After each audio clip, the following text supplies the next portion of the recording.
I'm here to tell you a story this afternoon, a story about my community that I love on the south side of Chicago, and really its connection to one of the very difficult issues that we all think a lot about here in the city, the issue of violence, and also to try to make a connection that will be helpful in thinking about the role in creating opportunity for work in our city. Back in the late 90s, I joined the staff of a little organization working in Cabrini Green, working with really highly at-risk youth in the public housing projects. And within a couple of years, I became the director, and then the city announced what they called the Plan for Transformation, which meant that the city was going to now tear down all of the public housing in the city as we know it. It would mean that we would need to relocate the organization. And during those years, I had been influenced very heavily by the words of Martin Luther King. And he spoke about this sort of vision for what he called the beloved community. And it was a prophetic vision anchored in a sense of sort of Christian calling to undo the deepest and most difficult aspects of racism and poverty in our country and the violence that's associated with the places that suffer from those two problems. And that sense of calling was sort of tactically sharpened for me by an old black preacher from Jackson, Mississippi named John Perkins. And what Dr. Perkins had been saying for many years since the Civil Rights era is that for those of us who do sense this call to work on the issue of the beloved community, that what we have to understand is that the most powerful ways that we will ultimately see transformation is when that work is done from within the community. And so really what he ended up saying was that for some of us who are thinking about this problem from the outside, we need to relocate. And so my wife and I decided that we would move. In 2004, we packed up not only our home and our kids, but also the organization, and we relocated to the south side of Chicago into a community called Woodlawn. Now, the south side communities in which I have now lived and worked and worshiped for more than a decade are between 94 and 98% African American.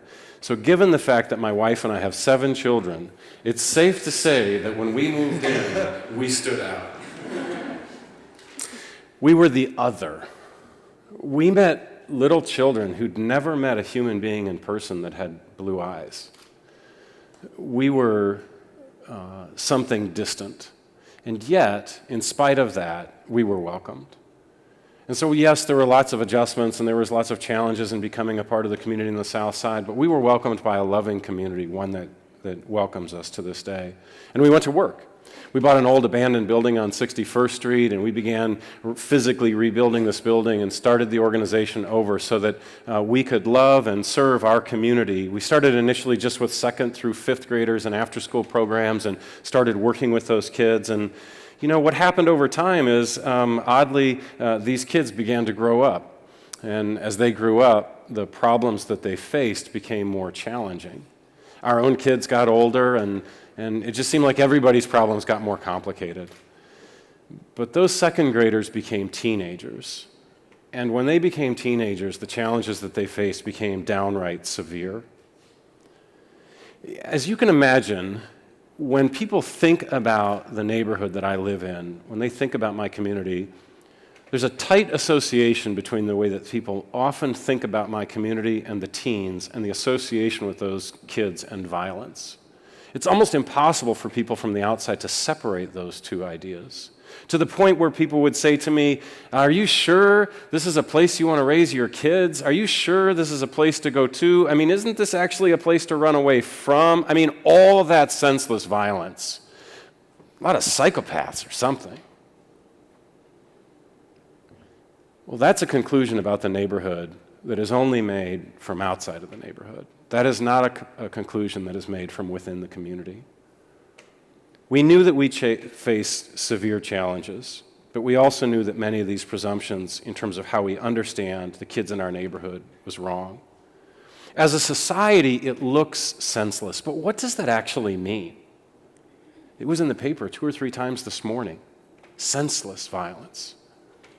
When we as a society use that term, I have to assume that what we're implying is that there is no way to understand it. And if that is our conclusion, if the violence cannot be understood, then we can't respond. We can't act. There's nothing we can do. I want to suggest to you that the perspective that I have gained over time from being a member of the community is to realize that there's a lot that can be understood about the nature of the violence. In fact, it's incredibly important that we understand this, that in this narrow sense, it is not senseless and therefore understandable. It is understandable. Among the first realizations for me was this idea that I began to see as I was raising my own kids and running this organization, that there's a correlation between the absence of work on one hand and the presence of violence on the other. That's not rocket science. It kind of makes sense. When you have young people growing up and there is not an accessible mechanism for employment, the trouble does abound. And it turns out that it proves out in the sociological research data. A handful of other very interesting things when you pay very close attention to it. First, the violence is almost always grounded in pettiness. I'm not saying the homicide is petty. What I'm saying is that if you pay attention to a shooting or a homicide, and then you look at the event that triggered it, it's often another shooting or homicide, and it usually traces back and forth in our city around these issues. And then when you trace back to the original offending issue, it is almost always a trivial, petty issue. It's an insult, it's somebody's girlfriend was hit on, it's a really stupid thing that was put on Facebook, it's a wild thing that was said in a rap lyric. It's almost all grounded in pettiness. It is not these large corporate or governmental structures within gang systems warring for territory or some great big mystery. It's petty. The second thing is that in reality, hardly anybody in our city kills people. Now, on the face of it, that may sound hard to believe, but let me walk through this. We have about 500 annual homicides, plus or minus, in the city of Chicago over the past several years. We have 3 million people who live in the city. We have about 1 million people who live in those neighborhoods or near them in which all of the violence is occurring. In 2012, the Chicago Crime Commission's gang document said that we have 150,000 active gang members in the city of Chicago. So just do the math with me on it. It's a tiny, tiny fraction of the city of Chicago. It's still a tiny, tiny fraction of the people who live in these communities. It's actually a fraction of 1% of the gang members. It's not everybody. It's a few people. In a sense, it's hardly anybody. Number 3, because of a principle called drift, if you understand what's going on in the lives of young people in these neighborhoods, you realize that you don't go from being an innocent 9-year-old, walking down the sidewalk to being an 8-year-old psychopathic killer overnight in one decision or one experience. That does not happen. Instead, what's happening is that in the normal growing up life of a kid on the south side or on the west side of Chicago, there's a series of traumatic experiences that are happening to them as they grow up. And if it's not happening directly to them, it's happening to their friends and family. Case in point, earlier this year, 4 kids that I know were riding in their mom's minivan home from high school at Dunbar up on 35th Street down to Woodlawn just south of 60th Street. About halfway down on their way home on King Drive, they were ambushed by a rival gang. If you saw the pictures in the paper or on TV, it looked like a mafia hit out of the movies. I mean, this thing was riddled with bullet holes. All of the windows were blown out. 3 of the kids were hit multiple times by gunfire. 1 was hit only by flying glass. Miraculously, all 4 kids survived. Now, just imagine with me for a second that you know and love one of those kids that's in that van. And what you know about that kid is this is not somebody who's ever killed somebody. This is not somebody who's at the heart of the violence. This is not a killer. This is not a shooter. But you begin to think about what the experience of that young person is and what's going on in their life. And what you realize is that they went from somewhere over on the innocent spectrum through a toxically emotional and terrifying incident in which their life and 3 of their best friends' lives were attempted to be taken and nearly that succeeded.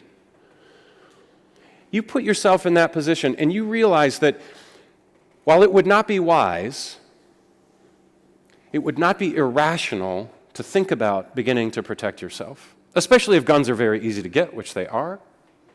Especially if your friends would say, hey, you better watch your back. They didn't get us this time, but they're going to get us next time. Especially if you come to the accurate conclusion that you live in a society that has chosen or failed either because it won't or it can't protect you. That's the society that you live in. Now, I am not in any way justifying the idea that one of those young men would start to carry a gun. What I'm telling you is it's rational. It's rational. Fourth, because every one of these kinds of crazy incidents are documented by the Chicago Police Department.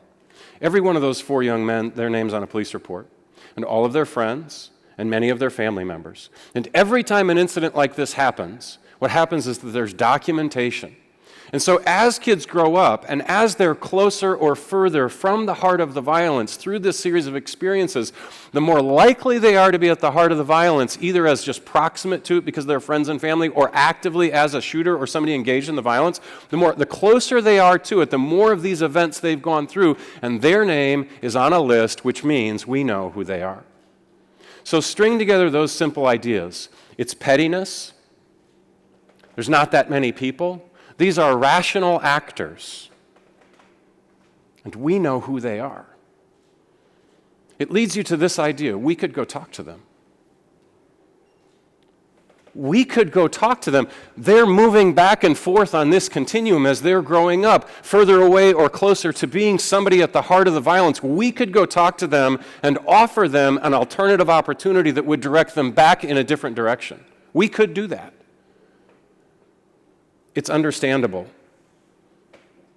There are 2 fundamental responses to the issues of violence in our city.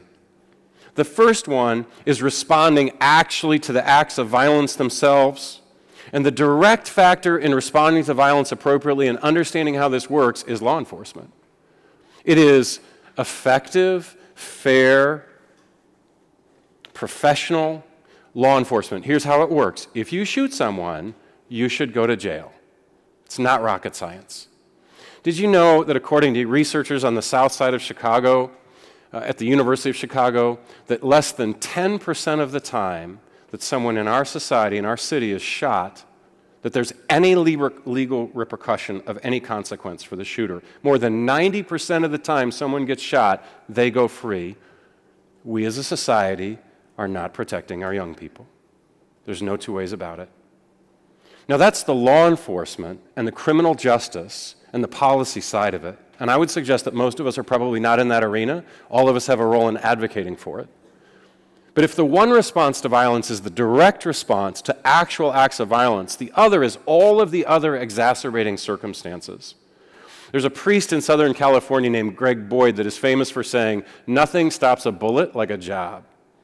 It sounds kind of, cliche or cute or something. Turns out he's right. A research project done recently by the University of Chicago on a Southside summer jobs program that was published in a peer-reviewed journal demonstrated that if you give a highly at-risk kid a 6-week summer job with some targeted coaching and mentoring, that young person is more than 40% less likely to be a victim or the perpetrator of an act of violent crime, and that those results last for more than 15 months after the job ends. It turns out that nothing stops a bullet like a job. Knowing this, a number of years ago, we started a summer jobs program for young people in our neighborhood. And then we started thinking about what year-round employment looked like and what our response in trying to be part of the answer in addressing the exacerbating circumstances would be. What we did was we went out and we identified a number of families who would split initial private equity investment. 12 families split $150,000, put it in a pot. We took that set of money and opened a company called Greenline Coffee. The vision for Greenline Coffee was to take this one round of investment funds, build out an amazing, beautiful space right in the heart of a super disinvested stretch of 61st Street on the south side, produce a quality good and service, a number of jobs, and a welcome place for the community that would literally transform that corner. We wanted to get to break even in the first year, and therefore, with one round of investment, create a permanently self-sustaining job-building mechanism in the neighborhood. In some ways, things have gone far better than we imagined. The jobs are there. There are 13 people employed at Greenline Coffee. There are 13 different families that have financial benefit flowing to their families as a result of this work that's going on. The 6 moms on staff have 21 children between them that are benefiting from the work of those mothers. We hire mostly single moms and teens, as you can imagine, and it's been just an incredible blessing. Not only are the jobs there, but the food is unbelievable. We have a young man from the South Side trained to be an executive chef by Charlie Trotter, who runs our kitchen. So the food is totally amazing. And Chef Sean Myers is actively tutoring and mentoring younger moms and teens in the culinary arts. The community transformation has been unbelievable as well. Greenline Coffee is the most diverse corner on any given day in West Woodlawn. It's diverse along the lines of race and class, of educational attainment, vocational background, and one of the just wonderful moments of grace is when a law enforcement officer walks in the doors and buys a cup of coffee and has a human interaction, often with a young person from the community over that counter. That human interaction is one that is hard to find between young people in our community and law enforcement in the city of Chicago. But we were also wrong about some things. It turned out we couldn't get to break even. We couldn't get the volume where it needed to be initially, and then we couldn't get the margins where they needed to be. We got to the end of the first year, we ran out of money. Unfortunately, those 12 families and 5 more joined them, and we raised another round of capital to try to continue building the company. Now, in the calendar year 2015, Greenline Coffee did $220,000 in revenue, and it spent $290,000. So as business model goes, that's not terrific. At the same time, there is no potential social good that could have been accomplished on the corner of 61st and Eberhart for as little as $70,000 that would provide 13 jobs, the quality good and service, the improvement in public safety, the establishment of beauty, a place that when you drive by you think, I want to stop there, I want to spend time there. This year we're hoping, because the catering is increasing, to exceed $400,000 in revenue, and with a little bit of grace and a tremendous amount of hard work, we might just get to break even, for which we'd be thrilled. But it will require more. It'll require more sacrifice, more understanding, more money, more resolve. In return, we get to be a part of a blessed community, a beloved community. I would just suggest to you that if we care about our city, and if we care about our communities, if we care about our teens who used to be second graders, and if we care about our second graders who very soon will be teens, if we recognize that it is not understandable, we can understand it, and if we recognize that we can do something about it, we can play our part, then I'm left with this question. If we know that, what would it say about us if we don't do it? Thank you.